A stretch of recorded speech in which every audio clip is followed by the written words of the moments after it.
97페이지 제가 읽겠습니다. 스가랴의 환상은 계속됩니다. 스가랴는 금으로 만들어진 등잔대와 그 좌우에 서 있는 두 그루의 감람나무를 봅니다.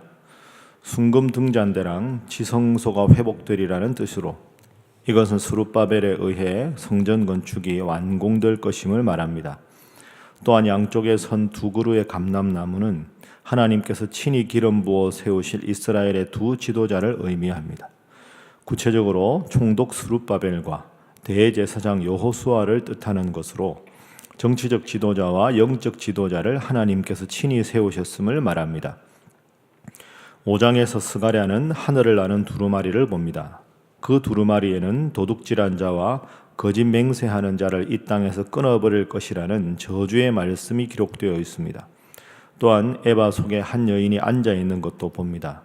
이 여인은 사악한 악을 상징하고 이 에바를 봉한 뒤 신할 땅으로 보낼 것이고 이것은 바벨론에 대한 심판이 임할 것임을 상징적으로 보여줍니다.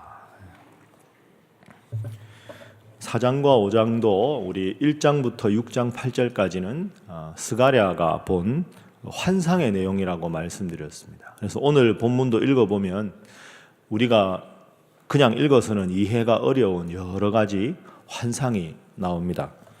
특히 4장 말씀에 보면 순금 등잔대와 두 감람나무에 대한 환상이 나옵니다.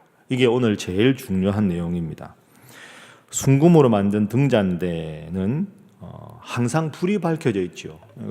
이 감람나무가 무슨 뜻일까요? 감람나무는 이스라엘에서 감람나무 기름, 감람유가 나오는 겁니다. 그러니까 감람나무가 서 있고 순금 등잔대가 있다 하는 말은 그 감람나무에서 감람유가 끊임없이 흘러서 그 순금 등잔대 불이 영원히 꺼지지 않고 밝혀져 있다, 이런 뜻입니다. 그러니까 두 감람나무와 순금 등잔대는 하나님의 성전을 뜻합니다.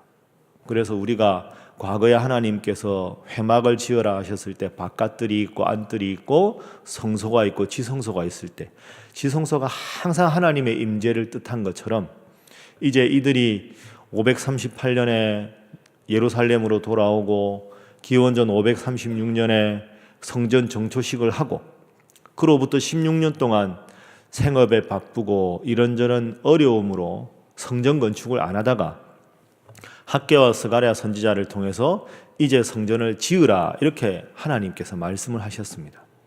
그래서 하나님 앞에 성전을 지으면 그 성전이 늘 하나님께서 너희들과 함께 하겠다 하는 것을 상징하듯이 순금 등잔대가 늘 밝고 감람유가 끊임없이 흐르는 하나님께서 늘 여러분 가운데 너희들 가운데 함께 있을 것이다. 그런데 그것은 쉽지가 않다. 여러 가지 힘든 상황에서 오랜만에 성전 건축을 하는 것이 쉽지 않으나 이 일을 통해서 내가 복을 주리라. 이 성전 건축의 일은 힘들지만 중요한 요절 6절 말씀에 나옵니다. 힘으로 되지 않고 능으로 되지 않고 오직 나의 영으로 된다. 그러니까 힘들고 어려워도 성전 건축에 매진하여 내가 너에게 약속한 복을 다 남김없이 누리라. 이것이 4장의 말씀입니다. 그리고 5장에 나오는 여러 환상들은 하나님을 믿지 않는 이방 민족들에 대해서 하나님께서 심판하리라. 그래서 4장은 성전 건축과 그로 인한 축복, 5장은 하나님 앞에 예배드리지 않는 이방에 대한 심판, 이렇게 4장과 5장을 이해하시면 되겠습니다. 자, 오늘 본문 말씀 우리에게 주는 교훈을 두 가지로 생각해 보겠습니다. 먼저 우리 2절과 3절, 4장 2절 3절 함께 읽어봅니다. 시작.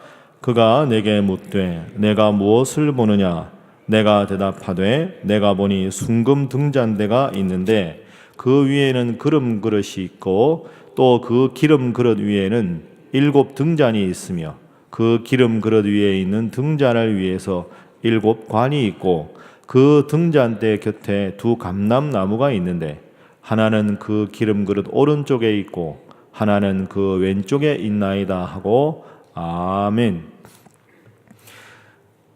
등잔도 7이고 관도 7이고 다 7이라는 것은 하나님의 완전성을 뜻합니다. 그죠?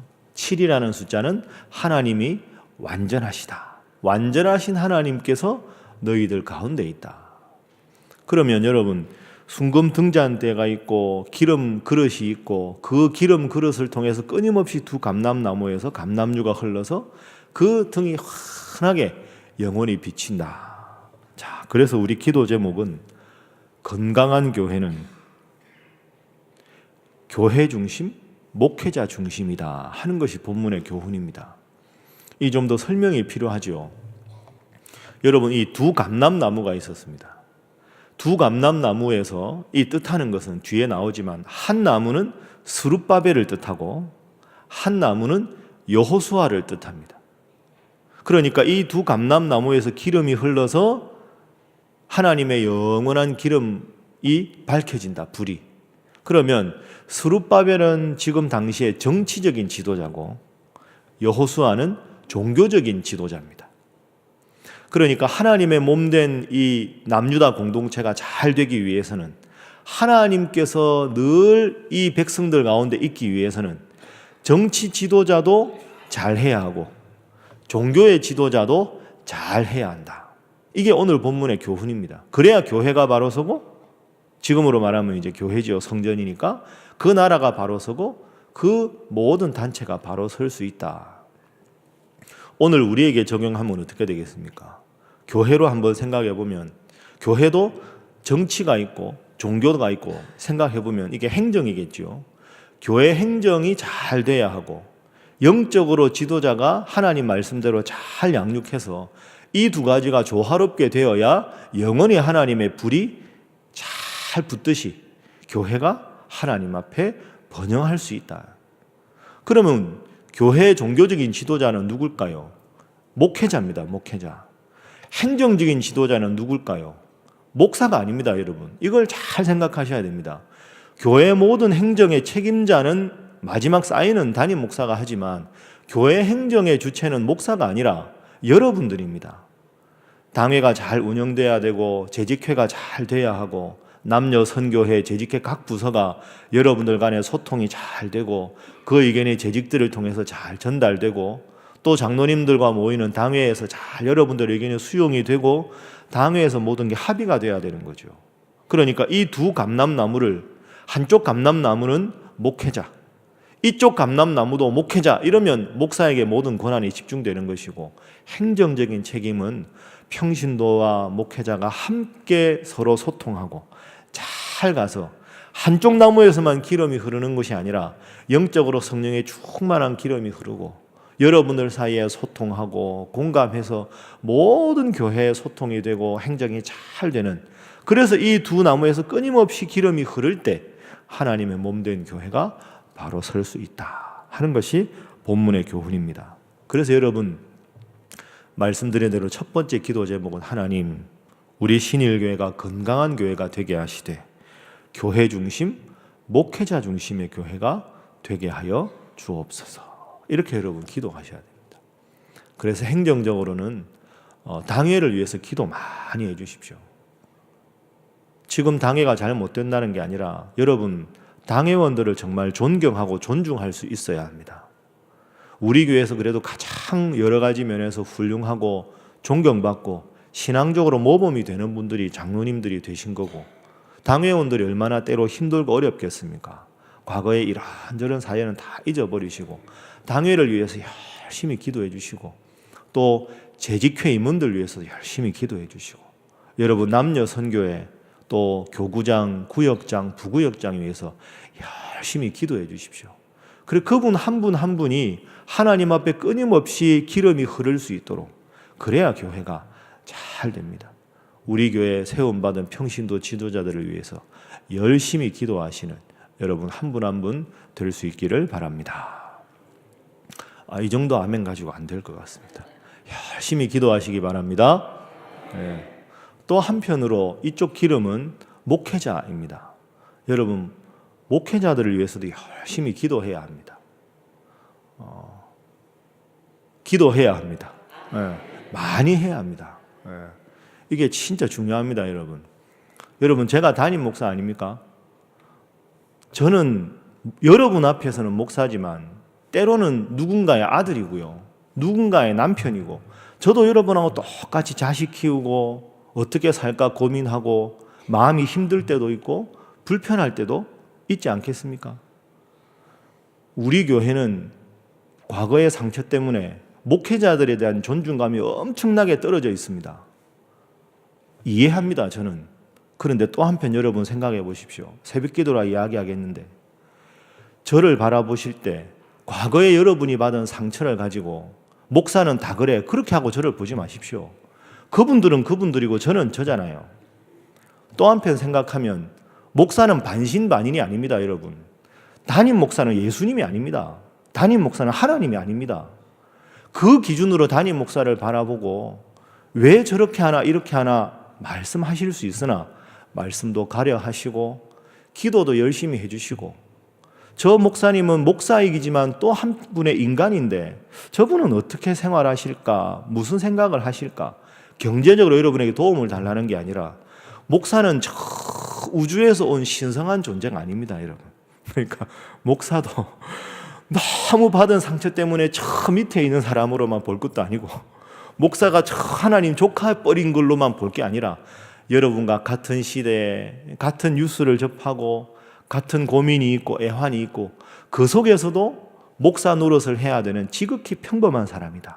우리가 더 열심히 기도해야 하고, 우리가 더 열심히 저분이 잘할 수 있도록 협조해야 되고, 때로는 비판도 해야 되고, 그렇게 여러분이 생각해서 여러분은 여러분의 감람나무 역할을 잘하고 저는 저로서의 감람나무 역할을 잘하고, 그래야 우리 교회가 잘 될 줄로 믿습니다. 각 교구를 맡은 목사님들이나 위원회를 맡은 목사님들도 때로 조금 부족한 게 있으면 여러분이 넉넉하게 인정해 주시고 기도도 더 열심히 해 주시고, 그래서 우리 교회가 목회자들이 여러분들을 존경하고 여러분들이 목회자들을 존경하는 교회 될 수 있기를 주님 이름으로 부탁합니다. 두 번째, 어떻게 그게 가능할까? 이 모든 것이 은혜 가운데 어떻게 가능할까? 그것의 비결이 있습니다. 그 비결은 성령의 충만입니다. 자, 이 성령의 충만에 관한 내용이 제일 중요한 요절 4장 6절입니다. 4장 6절 말씀 함께 읽습니다. 시작. 그가 내게 대답하여 이르시되 여호와께서 스룹바벨에게 하신 말씀이 이러하니라. 만군의 여호와께서 말씀하시되 이는 힘으로 되지 아니하며 능력으로 되지 아니하고 오직 나의 영으로 되느니라. 아멘. 이는 할 때 이 이는은 1차적으로는 성전 건축입니다. 성전 건축하는 것이 당시에 네오요한이 어려움이 있었습니다. 제가 주일 설교 때 좀 자세하게 말씀드릴 텐데, 그런 상황에서 무슨 성전 건축이냐, 힘들고 어려운데, 그러나 그런 인간적인 조건을 내세우지 말고 그 다음에 나오는 거 보면 힘으로도 되지 않고 능력으로 되지 않는다. 이 주체가 누굽니까? 인간의 힘으로도 안 되고 인간의 능력으로 안 되고 교회의 모든 일은 나의 신으로 성령으로만 가능하다. 그러니까 교회의 모든 일을 할 때 우리의 마음가짐에 제일 중요한 건 나는 지금 성령이 충만한가? 나의 지금 생각하는 것, 말하는 것, 행동하고 처신하는 모든 것이 나의 것이 아니라 하나님의 성령께서 시키시는 일인가? 그것을 생각하는 모든 남유다 백성 한 사람 한 사람이 될 때 네오 외환의 모든 위기를 극복할 수 있으니 성령의 충만을 위해서 기도하라. 이렇게 오늘 본문에서 말씀하고 있습니다. 사랑하는 여러분, 여러분이 맡은 교회의 직분 잘 감당하기 위해서 성령의 충만한 여러분들 될 수 있기를 바랍니다. 가정에서나 사업장에서나 여러분 모든 일을 위해서 기도하실 때 힘으로도 되지 아니하고 능력으로 되지 아니하고 오직 나의 신으로 성령의 충만으로만 가능하다. 이 말씀 오늘 나에게 주신 말씀으로 새기시고 성령의 충만한 하루가 될 수 있도록 간절히 기도하시는 여러분 모두가 될 수 있기를 바랍니다. 함께 기도하겠습니다. 이 시간 기도할 때 하나님, 우리 신일교회가 오직 하나님의 뜻대로 움직이는 교회, 목회자와 평신도가 서로를 존중하며 기도하는 교회, 성령의 충만한 교회와 저희들 한 사람 한 사람 되게 하여 주시옵소서. 함께 기도합니다. 주여 믿습니다. 주여 믿습니다. 주여 믿습니다. 하나님 감사합니다. 오늘도 우리의